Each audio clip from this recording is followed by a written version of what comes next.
Sobrang init. Hello guys, kamusta? Pasensya na kung di ako nakapag-upload. Pero ngayon may bago na akong animation. Pero bago yun, please paki-like and subscribe. At pakipindot na din yung notification bell para lagi ka updated sa mga bago kong video. Tag-init. Ito yung part na mag-a-announce na walang klase or kundi naman ay half day. Kaya marami kang magagawa sa bakanting oras mo. Simulan natin sa pagkain ng mga malalamig. Palamig.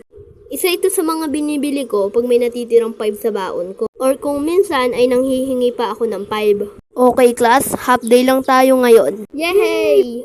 Uy Bin, tara sa kantin. Bakit? Lilibre mo ako? Hindi. Ayoko, diet ako ngayon. Yun, labasan na. Makakabili na ako ng palamig. Pabili po, si Tuna Red. Hey, joke lang. Pabili po ng palamig. Nako, kakaubos lang. Diba? Ang ganda ng timing. Yung hindi ka nag-recess para lang may pambili ng palamig. Sayang, no? Sarap pa naman ang palamig lalo na pag sobrang init. So, dito naman tayo sa ice candy. Kung may palamig, syempre ay may ice candy. Di kakainis. Ngayon pa naubusan ng palamig. Ay, wait. Si Marv yun ah.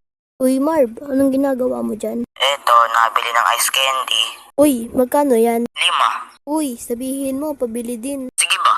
May naaalala tuloy ako nung bata pa ako. Kailangan munang matulog para mabigyan ng 5. Kundi naman ay maglinis. Halo-halo. Nakakabili lang ako nito pag nagpapabili yung mama ko.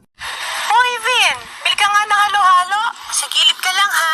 Ilan po, ma? 2. Ito guys, ginagawa nyo din ba to pag nakabili na kayo?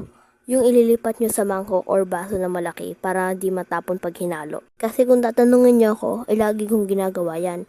Kasi nasasayang yung yelo, lagi na lang natatapon. Sa pagligo naman tayo guys. Naalala ko, meron sa aming drum na hindi ginagamit. Kaya napagtripan ko dun maligo. Kaya nilinis ko muna at saka ko pinuno ng tubig. At nung puno na, saka ako pumasok sa loob. Naalala ko nga mula tanghali hanggang hapon, umahon lang ako nung tinawag na ako ng ate ko. Uy, Vin! Umahon ka na. Dadating na si Papa.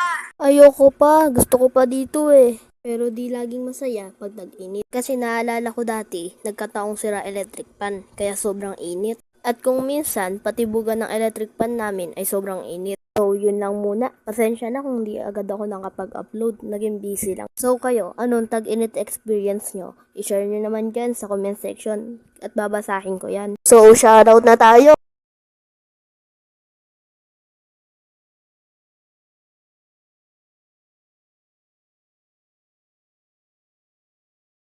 Thank you so much nga pala kay Kurt Animate at Marv Animation na tumulong gumawa ng animation na to. At thank you nga rin pala sa team animation na to na tumulong sa aking magawa ang animation na to.